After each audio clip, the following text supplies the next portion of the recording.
ওকে, আমরা আগের ক্লাসের যে আমরা শিখছি যে আইনিক বন্ধন, ঠিক আছে, আইনিক বন্ধন কীভাবে তোমার কেন্দ্রীয় পরমাণুর কীভাবে জারণ সংখ্যা জিনিসটা বার হওয়া লাগে, ঠিক আছে।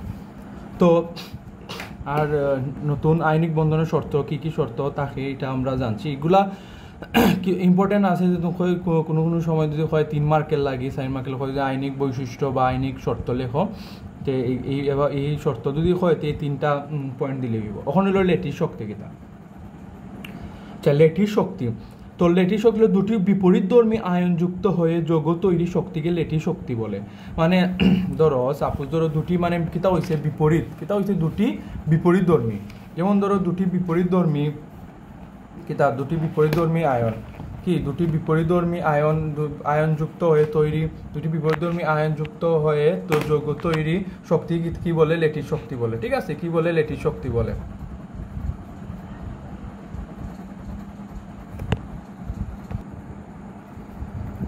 তো লেটিস শক্তি বলে, ওকে। দুটি বিপরীতধর্মী কি দুটি বিপরীতধর্মী আয়নযুক্ত হয়ে যৌগ তৈরি শক্তি লেটিস শক্তি বলে। যোগের লেটিস শক্তি উচ্চ হতে হবে। আচ্ছা, আমার লেখাটা অ্যাভয়েড করে আমি আগেও বলছি যে ইন্টারের আমার এগুলো নোট করা, এই চ্যাপ্টারের আমার নোট করা আছে যে মূলের পর্যায়বৃত্ত। আমি এখানে বই থেকে বহুত ডিটেলস আছে, বইটা ওটাই সমানই, কিন্তু এগুলো সংক্ষেপের মধ্যে যতটুকু তোমার দরকার ডিটেলস, যতটুকু ইম্পর্টেন্ট এগুলো আমি এক্সিকিউট করছি, ঠিক আছে। তো তো এই যে অংশটা, এইগুলা তোমার মোটামুটি আমার যে নোটগুলো আছে, এগুলা যে পর্যায়বৃত্ত ধর্ম বন্ধন, এটা নোটগুলো মোটামুটি পড়লে বা শিখলে, আরও নোটগুলো আছে যে হাইব্রিডাইজেশন, সংকরায়ন আর বিভিন্ন তোমার বিক্রিয়া টিক্রিয়া, ঠিক আছে। তো এইগুলা তোমার শিখলে মোটামুটি তো ওইটা ধারণা পাওয়া যাবে, ওকে। তো দেখো, লেটিস শক্তির কিতা হইলো দুটি বিপরীতধর্মী আইনযুক্ত যৌগ তৈরি শক্তি লেটিস শক্তি বলে, ঠিক আছে। যেমন দুটি বিপরীত কিতা মানে লেটিস শক্তি বলতে কিতা দুটি বিপরীত মানে একটা বিপরীতযুক্ত আয়ন হয়েছে, তাতে একটা হইলো ধনাত্মক আয়ন, একটা ঋণাত্মক আয়ন। কিতা হয় যে দুটি বিপরীতধর্মী যেটা কিতা আছে আয়নযুক্ত ইয়া তোমার কিতা লেটিস শক্তি করেন। যেরকম কীভাবে হইব, যেমন অত প্লাস মাইনাস, পরে প্লাস মাইনাস সামথিং, এই যে এরকম plus minus plus minus plus minus something, এভাবে তোমার চলতে থাকবে। এই যে গঠনটা, ঠিক আছে, এই যে শক্তিটা মাইনাস পরে প্লাস এরকম সামথিং, এরকম এই জিনিসটা করতে থাকবো, ঠিক। এই যে তোমার দুইটা বিপরীত চার্জ বিন, ঠিক আছে, দুইটা বিপরীত সমান নাই, ঠিক আছে, যে দুটি বিপরীতধর্মী আয়নযুক্ত ইয়া গঠিত হয়েছে, এইটা লেটিস শক্তি বলে। মানে এই যে তোমার একটা গঠন হয়েছে না, এই যে শক্তি আকারে এই জিনিসটা, এটা তোমার লেটিস, ঠিক আছে, লেটিস শক্তি, ওকে। তো এটা লেটিস শক্তি, এটাই তোমার বর্ণনা, যে হয় যদি তোমার লেটিস শক্তির চিত্র বা বর্ণনা তোমার এইভাবে তুমি ও দুটি বিপরীতধর্মী আয়ন দিয়া তুমি জিনিসটা লিখতে পারবে। এখন মোস্ট ইম্পর্টেন্ট হলো তোমার সমযোজী বন্ধন। আগের ক্লাসের তোমার আইনিক বন্ধন এবং ইলেকট্রন বিন্যাসের মাধ্যমে গুন্ডি নীতি কীভাবে, এগুলা আমরা পড়ছি মোটামুটি হালকা মতলব আমার ধারণা হয়ে গেছে। এই যে ইলেকট্রন বিন্যাস হোক, পিএক্স পিওয়াই পিজেড, এগুলা গ্রুপের যে আমার যেগুলো মোস্ট ইম্পর্টেন্ট সব আমি একসাথে দিলেইছি হলটা, ঠিক আছে। বইয়ের মধ্যে দেখবা যে তোমার ঋণাত্মকতা, ইলেকট্রন আসক্তি সামথিং, এগুলার একটু বড় বড় ডিটেলস জিনিস দিছে, ঠিক আছে। এগুলো আসতো না, আমি একসাথেই আমার গ্রুপের এবং পর্যায়ের দিলাইছি, যে গ্রুপের যদি উপর থেকে নিচে গেলে কিতা হয়, বাম থেকে ডানে গেলে আমার পর্যায়ে কিতা হয়, ঠিক আছে। সব একখানো, ঠিক আছে, একের ভিতর সব, ওকে। এবং সমযোজী বন্ধন, ওকে। আমরা তো এগুলো তো বেসিক জিনিস, যে আইনিক বন্ধন সমযোজী বন্ধন আমাদের জিনিসটা ফুইরে আইছি। যেমন ধরো আইনিক বন্ধন হইলো ইলেকট্রন যেটা আমার ত্যাগের মাধ্যমে কিতা হয়, যে অন্যজন গ্রহণ করতে চায়, এটা হইলো আমার আইনিক বন্ধন, ঠিক আছে। সমযোজী বন্ধনটা কিতা, ধরো আমার কাছে 5 টাকা আছে, আমি আগে এটা করার আগে আমি একটা উদাহরণ দিলাম তোমারে। ধরো আমার কাছে 5 টাকা আছে, আমার ফ্রেন্ডের কাছে 5 টাকা আছে। তোমার এর মধ্যে জিনিসটা একটু বুঝাই। ধরো আমার কাছে 5 টাকা আছে, আমার ফ্রেন্ডের কাছেও 5 টাকা আছে, তো আমি হইলাম এ, আমার ফ্রেন্ড হইল বি, ওকে। তো আমরা কিতা করছি, আমরা 10 টাকার একটা জিনিস কিনতাম, ঠিক আছে। 10 টাকার জিনিস বলতে একটা ধরো পটেটো, আমরা এই যে আমরা আছে আর কোনো কাছে টাকা নেই, আমার কাছে 5 টাকা, এর কাছে 5 টাকা, ওকে। তো আর আমরা কিনতাম হইলো 10 টাকার পটেটো, আর এই পটেটো আমরা ফেভারিট, ঠিক আছে। তো কিতা করমু যে এই যে আমি 5 টাকা দিমু, একটু 5 টাকা দিব, এই গঠিত হইয়া কিতা হইব 10 টাকা হইব না, এই 10 টাকা গঠন হওয়ার পরে পরবর্তীতে আমরা এই পটেটোগুলো খাইতে পারবো, এই যে তোমার শেয়ারের মাধ্যমে, এই যে আমি এই 5 টাকা দিছি, আমার ফ্রেন্ডে 5 টাকা দিছে, 5 টাকা দিয়ে কিতা 10 টাকা গঠিত হয়েছে, এই যে শেয়ারের মাধ্যমে যে যোগ্যটা গঠিত হয়েছে সেটাই হলো তোমার সমজী বন্ধন। ঠিক আছে, যেমন ধরো দুটি অধাতব পরমাণু কিতা, দুটি অধাতব পরমাণু যখন পরস্পরের নিকটে আসে, তখন দুটি অধাতব পরমাণু পরস্পরের নিকটে আসে তখন কারো পক্ষে ইলেকট্রন ত্যাগ করা সম্ভব হয় না। ধরো অধাতব পরমাণু কিতা, সমযোজী সবসময় তো অধাতুর ক্ষেত্রে বা অধাতব পরমাণুর ক্ষেত্রে গঠিত হয়, আর আইনিক হইল কিনা ধাতু, আর একটা হইলো অধাতু। ঠিক আছে, আর সমযোজী হইল সবসময় তোমার অধাতুর ক্ষেত্রে গঠিত হয়ে থাকে, কারণ তোমার যেটা অধাতু জিনিসটা কিতা, তোমার কোনো ইলেকট্রন দান করার সক্ষমতা বা এবিলিটির জিনিসটা নাই। যেমন ধরো আমি হইলাম গিয়ে অধাতব পরমাণু একটা, আমার ফ্রেন্ড হইলো অধাতব পরমাণু আর একটা। ঠিক আছে, তো কিতা হবে, আমরা পরস্পর আমরা চলো বিকালে আড্ডা দেওয়ার লাগে বার হইছি, মানে পরস্পরের নিকটে আইছি, আড্ডা দেওয়ার লাগে বার হইছি, একসাথে আমরা গল্প করলাম, তখন কারো পক্ষে পরে মনে হইলো যে আমরা পটেটো খাইতাম। ঠিক আছে, পটেটো খাইতাম কিন্তু 10 টাকার, তো দেখা গেল যে আমার কাছে 5 টাকা আছে, এর কাছে 5 টাকা আছে, তো কিতা হয়েছে কারোর পক্ষে ইলেকট্রন ত্যাগ করা সম্ভব হয় না। মানে আমি এই যে 10 টাকা যে কিনতাম, একজন গিয়া যে কিনতো, এটা কোনো সম্ভব হয় না। তাহলে কিতা হয় যে তখন দুটি অধাতব পরমাণু একটি করে এক জোড়া ইলেকট্রন সরবরাহ করে। তাহলে কিতা হয় যে আমি 5 টাকা দিলাম, 5 টাকা দিল, দিয়ে এক জোড়া কিতা, এই যে জোড়াটা, এটার এক জোড়া হয়, একটা দুটি। ঠিক আছে, দুটি কিন্তু পরমাণু কিন্তু জোড়া হইলো এক জোড়া। কিতা হয়, ইলেকট্রনটা কিতা 5 টাকা দিয়ে আমার 10 টাকা হইলো, কিতা সরবরাহ হইলা, তারপরে সরবরাহিত ইলেকট্রন জোড়া যদি উভয় পরমাণু শেয়ার করে। কিন্তু ঠিক আছে, যেমন ধরো এই যে 5 টাকা 10 টাকা আমরা কিনছি, অবশ্যই আমি 5 টাকা দিচ্ছি, 5 টাকা দিচ্ছে, ঠিক আছে, আমরা যেটা খাওয়ার লাগি, ঠিক না, মানে শেয়ারের মাধ্যমে। তো আমি তো এমন নাই যে 5 টাকা দিচ্ছে খাইতো নাই যে আমি সব খাইলিমু, ঠিক আছে, এর দিতাম না, মানে শেয়ার করতাম না। তো অবশ্যই এই যে 5 টাকা আমরা মানে টাকা দিয়ে কিনছি 10 টাকা পটেটোটা, অবশ্যই আমরা এটা শেয়ারের মাধ্যমে কিন্তু দুইজনে একজন মানে শেয়ার করবো আর কি, মানে খাইমু। ঠিক আছে, মানে সমানভাবে আমরা শেয়ার করবো। এই যে শেয়ার করার যে প্রক্রিয়াটা, যে বন্ধন সৃষ্টি হয়, তাহলে কিতা সমজী বন্ধন, তার এই জিনিসটার কিতা হয় আমরা সমজী বন্ধন হওয়ায়। ঠিক আছে, আশা করি বুঝছো যে সমজী বন্ধন কিতা, আর আইনিক বন্ধন আগের ক্লাসে জিনিস বুঝাইছি কিতা কি মানে দ্বারা গঠিত হয়। ওকে, তো সিম্পল উদাহরণ হিসেবে ধরুন হাইড্রোজেন। ঠিক আছে, ধরো হাইড্রোজেন আমরা তো মানুষ, ওই তো আর আমরা পার্সোনালিটি সেম, কিন্তু ধরো হাইড্রোজেন একটা, আমি আমার ফ্রেন্ডের আর একটা, তো হাইড্রোজেন কি তার পরস্পরের ইলেকট্রনটা ত্যাগ করে, ধরো ওইটা 5 টাকা দিছে, আমার ফ্রেন্ডে 5 টাকা দিছে, দিয়া 5 টাকা 10 টাকা, তো এই যে তোমার যে জিনিসটা গঠিত হয়েছে, মানে হাইড্রোজেন 2 গঠিত হয়েছে, শেষ।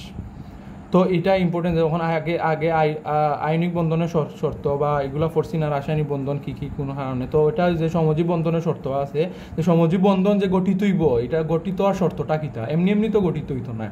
গঠিত হওয়ার শর্তটা হইল যে উভয় পরমাণু অধাতু হতে হবে, মানে দুই পরমাণুটা অধাতু হইতে হইব, ধাতু হইলে হইতো না। ঠিক আছে, বা ধাতু আর অধাতু হইলে হইতো না। আর একটা হইতো উভয় পরমাণু একটি করে এক জোড়া ইলেকট্রন সরবরাহ করে, মানে বন্ধনের শর্তটা ওটাই যে এর ক্ষেত্রে পাশে একটা হইটা ইলেকট্রন থাকতে হইব, আমার আছে একটা ইলেকট্রন থাকতে হইব, অর্থাৎ মানে 5 টাকা বা আমার আছে 5 টাকা, দুইটা শেয়ারের মাধ্যমে যে গঠিত সরবরাহ করমু বা শেয়ার করমু, এটা হইল সমজীব বন্ধনের শর্ত। ঠিক আছে, বা বৈশিষ্ট্য, মানে এটা হইলেই তোমার সমজীব বন্ধন গঠিত হইব। আবার সমজীব বন্ধন বৈশিষ্ট্য যৌগ কি, তোমার সমজীব যৌগ বলে। দেখছি তোমার সমজীব বন্ধন কাকে বলে হইয়া লাস্টে তুমি দিবা সমজীব বন্ধন বিশিষ্ট যৌগের সমজীব যৌগ বলে, শেষ। যৌগ কি, তোমার সমজীব যৌগ বলে। ওকে, এখন সমজীব বন্ধন কয় প্রকার, এটা তো একটা ইম্পর্টেন্ট আছে, এমসিকিউর লাগে হোক বা 2 মার্কের লগে হোক জিনিসটা আইব। ঠিক আছে, কয় প্রকার, 2 প্রকার, একটা হলো সিগমা বন্ধন, একটা হলো পাই বন্ধন। এখন সিগমা বন্ধন কিতা আর পাই বন্ধনটা কিতা, এই চ্যাপ্টারে বেশিরভাগ কিছু একটা ম্যাথ থাকলো, তোমার যে জনসংখ্যার ম্যাথ থাকলো, এটা 2 মার্কের লাগি। ঠিক আছে, বা এমসিকিউর লাগে জিনিসটা থাকবো, বা বেশিরভাগ ক্ষেত্রে বা 2 মার্কের জিনিসটা, কিন্তু তোমার যে বেশিরভাগ তোমার থিওরিক্যাল বিষয় তোমার এই জানালা থাকা লাগবে, বা থিওরিক্যাল বিষয়টা ধারণা নেওয়া লাগবে। তো সমজীব বন্ধন কয় প্রকার, 2 প্রকার, যেমন ধরো সিগমা বন্ধন আর পাই বন্ধন। তো সিগমা বন্ধন কাকে বলে, ওকে, তো সিগমা বন্ধন হইল যে দুটি পরমাণুর অরবিটালের অতিক্রমণ যদি সামনাসামনি বা মুখোমুখি হয়। আমি তোমার জিনিসটা বুঝাই। ঠিক আছে, জিনিসটা ধরো আমি কীরকম, ধরো আমি টমটমে উঠছি, সে একই টমটমে, যেমন আমি টমটমে উঠছি, একই টমটমে আমার একটা ফ্রেন্ড উঠছে। ঠিক আছে, একই টমটমে আমার ফ্রেন্ড উঠছে, মানে ধরো আমি পিছনের সিটে বইছি, এর সামনের সিটে বইছে, মানে টমটমের আগে টমটমের যে সিস্টেম তো ওটাই যে তো মানে একটা হলো পিছনের একটা সামনের আলাদা সিট থাকে। তো ধরো আমরা উঠার সময় আখতে খেয়াল করছি না, আমি খেয়াল করছি না, এ আমার সামনে, এও খেয়াল করছে না যে আমি এ কি আমার সামনে। তো এই জিনিসটা যে সময় আমরা খেয়াল করছি যে আমি যে সময় খেয়াল করছি এ আমার সামনে আছে, এও যেরকম খেয়াল করছে যে যে আমি আছি এর সামনে, তাইলে কি হয়েছে এই যে আমরা যে মুখোমুখিটা, ঠিক আছে, এই যে আমরা চোখে চোখে মুখোমুখিটা বা সামনাসামনি যেটা দেখা, সামনাসামনি দেখা হইলে আমরা একটা গল্প করি না বা বন্ধন তৈরি হয় না, কয় বন্ধু বালা সতনি সামনাসামনি এই তুই কি তাই অন এটা তুই খই যেই রে, বা একটা আছে না নিজে একটা যেটা মানে কথোপকথন তৈরি হয়ে যায় ফ্রেন্ডের মধ্যে, যেটা তোমার একটা মাত কথা বা গল্প জিনিসটা গসিপ জিনিসটা তৈরি হয়ে যায়। এই যে দেখা সামনাসামনি গল্প, এই যে বন্ডসটা, এই যে বন্ড যে নতুন হয়ে একটা বন্ড তৈরি হইলো, ঠিক আছে, এটাই হলো তোমার সিগমা, এটাই হলো তোমার কিতা সিগমা, ঠিক আছে, এটাই হলো তোমার সিগমা বন্ধন। আর এই সিগমা বন্ধনটা খুবই শক্তিশালী বন্ধন। কিতা হয়েছে বুঝছো, যদি সামনাসামনি বা মুখোমুখি হয় তোমার সামনাসামনি বা মুখোমুখি, যেমন সি একটা আছে, সি একটা, এই যে বন্ধনটা হয়েছে এটা হলো সিগমা, অর্থাৎ স্ট্রং বন্ড, যেটা স্ট্রং বন্ড হয়, ঠিক আছে, যেটা সিগমা বন্ধন সবসময় মনে রাখবে স্ট্রং বন্ড বা স্ট্রং তোমার বন্ধন, যেটা শক্তিশালী বন্ধন। আর পাইলিগে তোমার মানে নিম্ন হোমাকি মানে শক্তিশালী নাই। তখন তো মোটামুটি বুঝলাম যে সিগমা বন্ধন কিতা, আমরা সিগমা বন্ধন এটা স্ট্রং বন্ড এটাও জানলাম। এখন পাই বন্ধন কাকে বলে এটাও বুঝি যে এটা কিতার লাগে তোমার কম শক্তিশালী হইল। যেমন দুটি পরমাণুর অধিক্রমণ যদি পাশাপাশি হয় সেই বন্ধনকে পাই বন্ধন বলে।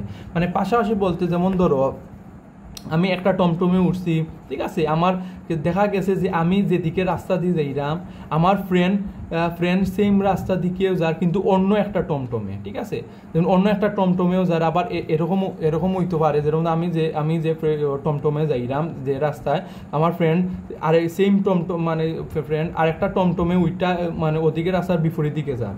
এই যে তোমার যে মানে এই যে তোমার কিতা পাশাপাশি আছে না, এই যে আমি এদিকে অতিক্রম করলাম, ওদিকে অতিক্রম করলো, এই যে পাশাপাশি, এই যে আমি এরে দেখলাম আখতা, এও আমার আখতা দেখলো, ঠিক আছে, ও যে আমি যে উঠইরা দেখলাম, এই কিতা মাঝে মাঝে দেখা হয় না নি যে অন্য টমটমে ফ্রেন্ড একটা এই কিতা তুই দিকে টমটমে হয়ে যাই রে আখতাক মাত হয় না নি, সেও আমার ওর সেম মানে টমটমে জিনিসটা দেখলো। মানে এটা পাশাপাশি, মানে এক টমটমে নাই, আলাদা আলাদা টমটমে আমরা পাশাপাশি যেটা আমরা দুজনের দিকে তাকাইছি। এই যে বন্ধনটা এটা হলো পাই বন্ধন, মানে এটা হইলো তোমার একবারে কম শক্তিশালী বন্ধন। কারণ খুঁজছেন কিতা, কারণ হইল গিয়া এখানে তো আমরা জাস্ট কয়েক সেকেন্ডও লাগি জাস্ট আমরা দেখা হয়েছে, যেমন আমি এদিকে যাইলাম আমি ওদিকে যার, বা সেম রাস্তা দিয়ে যাইলাম আখতার দুই সাইডে দুইজনের পাশাপাশি দেখা হয়েছে। তো এই যে অবশ্যই এ তো বেশি সময় আমরা মারতে পারতাম না, এই যে দেখা হয়েছে আই এলো দিমু পরে আমি যাইমু একদিকে, আবার সেও আই এলো দিয়ে আরেকদিকে যাইব কি, ঠিক আছে, এই যে তোমার যে বন্ধন কম বন্ধন হইলো, মানে যে বেশি সময় যে মারতে পারলাম না, যে বন্ধন তৈরি হইলো না, এটাই তোমার পাই বন্ধন হয়। আর এটাই হইলো তোমার কম শক্তিশালী, ঠিক আছে, এই পাই বন্ধনটা তোমার কম শক্তিশালী বন্ধন হিসেবে গঠিত। বুঝছো, সমযোজী বন্ধন দুই প্রকার, সিগমা বন্ধন পাই বন্ধন। সিগমা বন্ধন কিতা, পাই বন্ধন কিতা, সিগমা বন্ধন বেশি স্ট্রং বন্ড, পাই বন্ধন কম স্ট্রং বন্ড। ওকে, তো চলো নেক্সট আরেকটা যাই, টপিকে যাই। তো যেটা আগে পড়া আসলো যে ধরো সিগমা বন্ধন অধিক্রমণ এলাকা বেশি, আমি আগে যে জিনিসটা কইছি সিগমা বন্ধন কি, সিগমা বন্ধন তোমার অধিক্রমণ এলাকা বেশি, মানে ওই যে আমরা সামনাসামনি আছে না, যে আমি যে অধিক্রমণ করবো বা আমরা মাতমুয়ের এলাকাটা বেশি, যার কারণে সিগমা বন্ধন কিতা অধিক শক্তিশালী হয়, অধিক শক্তিশালী হয়। হয়তো পাই বন্ধন কিতা অধিক্রমণ এলাকা কম আঁকে, যার কারণে পাই বন্ধন দুর্বল বা ঠিক আছে, কিতা এই পাই বন্ধন কিতা যে তোমার ওই এলাকা কম এবং যার কারণে তোমার পাই বন্ধন কিতা দুর্বল। এখানে সবসময় মনে রাখবে যে সিগমা বন্ধন এটা তোমার থিওরিটিক্যালভাবে তোমার লেখা লাগবে, অধিক্রমণ এলাকা যেটা বেশি এটার সিগমা বন্ধন, তাইলে সিগমা বন্ধন অধিক শক্তিশালী, পাই বন্ধন যেহেতু কম তো তোমার পাই বন্ধন তোমার কম দুর্বল বাকি শেষ। তো এখন সমজীব বন্ধনের ফাইলিসি, ঠিক আছে, বন্ধন ফাইলিসি দুই প্রকার, সিগমা এবং পাই। এই সিগমা এবং পাইটা আমার হাইব্রিডাইজেশন, যদি আমি শঙ্করায়ন করবো না, শঙ্করায়ন তো চ্যাপ্টার আছে, খুবই ইম্পর্টেন্ট চ্যাপ্টার এটা, বন্ধনের আকৃতি কিভাবে তোমার চিত্র করা লাগবো না লাগবো, এটা খুবই ইম্পর্টেন্ট, এটা তোমার এই একটা টপিক, ঠিক আছে, এটার টপিক একটু লম্বা যাইব, এই চ্যাপ্টার লম্বা যাইব, কারণ এটা থিওরিটিক্যাল বেশি, এবং কোনটা সাইডে কোনটা এটা ধরলে এবং মোটামুটি তোমার দৌড়াই লাগবে যতটা এখানে বাক্কা তোমার লেখা লাগবে থিওরিক্যাল এবং বাক্কা তোমার এটা পড়ানি লাগবে বা বুঝানি লাগবে বা এক্সিকিউট করা লাগবে সামনের দিকে।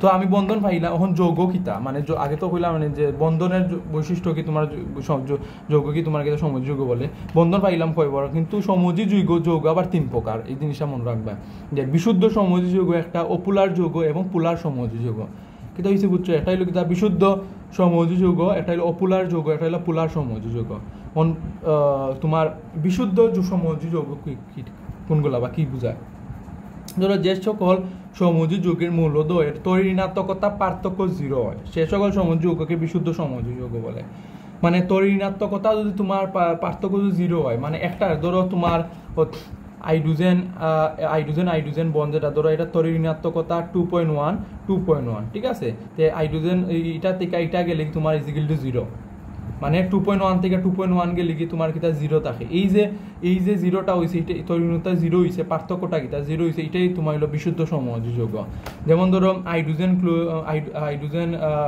ক্লোরাইড নাইট্রোজেন এগুলা যেমন ধরো তোমার তড়িৎ-ঋণাত্মকতা যেমন ধরো হাইড্রোজেন 2.1 নাইট্রোজেন তোমার 3 এবং 3 ক্লোরিন তোমার 3.5 তো এই ঋণাত্মকতার তোমার দেখবা তুমি বইয়ের মধ্যে পাইবা বা 10 বেশি কিছুটা 10 মধ্যেও আছে আমি পড়াইছি আমার যেটা তড়িৎ-ঋণাত্মকতা কিগুলা এটা ইয়ের মধ্যেও আছে পাইবা ঠিক আছে বা না পাইলেও আমি তোমারে দিয়া দিলেই মনে সমস্যা নাই আমার আছে আমি চার্ট কইরা অবশ্যই আমি নোট কইরা রাখছি এখানে এটা তোমার একটা ফায়দা হইব বা আমি তোমার এটা দিলে মানে কোনগুলা তোমার তড়িৎ-ঋণাত্মকতা মানা কি ঠিক আছে তো এখন মোটামুটি বুঝলাম তোমার কিতা বিশুদ্ধ সমযোজী যৌগ কোনটা এখন অপুলার কিতা যেমন যে সকল সমযোজী যৌগের মূলদ্বয় তড়িৎ-ঋণাত্মকতা পার্থক্য 0.5 চেয়ে কম হয় সে সকল সমযোজী যৌগে অপুলার সমযোজী যৌগ বলে ঠিক আছে মানে এগুলা কাকে বলে এগুলা মাস্ট বি এটা মুখস্থ রাখতে হয় ধরো CH4 ঠিক আছে CH4 তোমার কার্বন হইল 2.5 হলো তড়িৎ-ঋণাত্মকতা হাইড্রোজেন হইল তোমার অন্য আছে 2.1 ঠিক আছে হাইড্রোজেন কিতা 2.1 এখন 2.5 থেকে 2.1 আমার ইয়ে করিলে বিয়োগ করে আমি পার্থক্য বুঝি মানে মাইনাস করে দিলে আমার তাকে 0.4 ঠিক আছে তাইলে কিতা দাঁড়ায় যে 0. কেন কিতা হয়েছে যে 0.5 চেয়ে কম মানে 0.5 থেকে কম হইতো মানে যেহেতু 0.4 হইছে যেহেতু 0.4 হইছে ঠিক আছে তাইলে কিতা আমার এটা অপুলার অপুলার যৌগ ওকে অপুলার হিসেবে গঠিত হবে যেমন পুলার সমযোজী যৌগ কোনটা যেমন যে সকল সমযোজী যৌগের মূলদ্বয়ের তড়িৎ-ঋণাত্মকতা পার্থক্য 0.5 থেকে 9.1 মানে কিতা দাঁড়ায় যে আমার 0.5 থেকে আমার 1.9 মিস্টেক যে 0.5 থেকে আমার 1.9 যদি হয় যেমন 0.5 এর ভিতরে মানে 1 এর কম অর্থাৎ 0.5 থেকে বেশি যেমন 0.6 হইতে পারে 1 হইতে পারে ঠিক আছে 1.5 হইতে পারে সমস্যা না এটাই এগুলা এই তড়িৎ-ঋণাত্মকতা যদি এরকম হয় তাহলে এটা আমার এটা পুলার সমযোজী যৌগ ঠিক আছে যেমন ধরো হাইড্রোজেন হইলো 2.1 আমরা জানি ক্লোরিন কত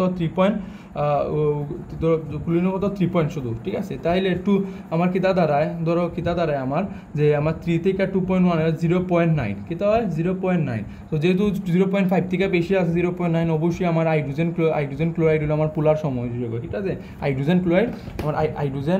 ক্লোরাইড আমার অবশ্যই তোমার কিতা পুলার সমযোজী যৌগ এইটা একটা বিষয় আছে যে পুলার সমযোজী যৌগ কাকে বলে এবং উদাহরণও দেওয়া লাগবে এবং এমসিকিউ লাগে এটা ইম্পর্টেন্ট আছে যে নিচে কোনটি পুলার সমযোজী যৌগ ঠিক আছে এই যে এর মান দেওয়া যাবো ঠিক আছে তোমার তড়িৎ-ঋণাত্মকতা বইয়া যেটা আলাদা তড়িৎ-ঋণাত্মকতা মানবো ইয়া তুমি পার্থক্য বিয়োগ কইরা তুমি পাইলি বা যে কোনটা কোন পোলার সমযোজী যৌগ না পুলা না বিশুদ্ধ সমযোজী যৌগ এখন দেখো ওদের তড়িৎ-ঋণাত্মকতা 1.9 এর বেশি হলে যৌগটি আয়নিক প্রকৃতির হয় ওদের তড়িৎ-ঋণাত্মকতা তোমার যদি 1.9 মানে পুলার সবসময় মনে হয় পুলারটা কিতা পুলার সমযোজী যৌগ বলতে এটাই বোঝায় যে এখানে তোমার ইলেকট্রন বা ইলেকট্রন আসক্তিটা বা তড়িৎ যে আদান প্রদানটা বেশি পরিমাণে এটা গঠিত হয় ঠিক আছে যেহেতু পুলার জিনিসটা আয়ন হিসেবে গঠিত এখানে তোমার কিতা হয় 1.9 এর যদি বেশি হয় তাহলে আয়নিক প্রকৃতি রইব মনে রাখবা যেহেতু 1.9 এর ভিতরে আছে সবগুলো যেহেতু সমযোজী যৌগ তাহলে তোমার আয়নিক প্রকৃতির হইতে হইলে আমার যেহেতু 1.9 এর বেশি হইতে হইব এটা নোট হইলে আমি তোমার অবশ্যই তোমার এটা পিকতুলা শিখ দিব এটা তাহলে এটা মাথাত রাখলে এটা বালা ঠিক আছে যে আয়নিক প্রকৃতির হয় কিনা না ঠিক আছে না কোনো ক্ষেত্রে তড়িৎ-ঋণাত্মকতা পার্থক্যের কারণে কি আইনি প্রকৃতি কতটুকু গঠিত হইব না হইব এই জিনিসটাও হইয়া দিলিতে পারে উদ্দীপকের মধ্যে, বা এমসিকিউর মধ্যে জিনিসটা থাকতে পারে। তো দেখো বিভিন্ন যোগে তরিণাত্মকতার মান, ধরো হাইড্রোজেনের 2.1, কার্বনের 2.5, অক্সিজেনের 3.5, ক্লোরিনের 3, নাইট্রোজেনের 3, অ্যালুমিনিয়াম 1.5, ফ্লোরিনের 4, ব্রোমিনের 2.8 এবং হাইড্রোজেন 2.5। এই মোটামুটি এইটাই তোমার জানলে তরিণাত্মকতার মান, এটা জানলেই তোমার মোটামুটি এটা পারবাই, বা এমসিকিউ এগুলাই দেয়, এগুলা ভিত্তি তোমার দেয়, ঠিক আছে। এই যে মূলের ভিত্তি তোমার তরিণতার মান দিয়ে জিনিসটা দিয়া দিলাই। ওকে,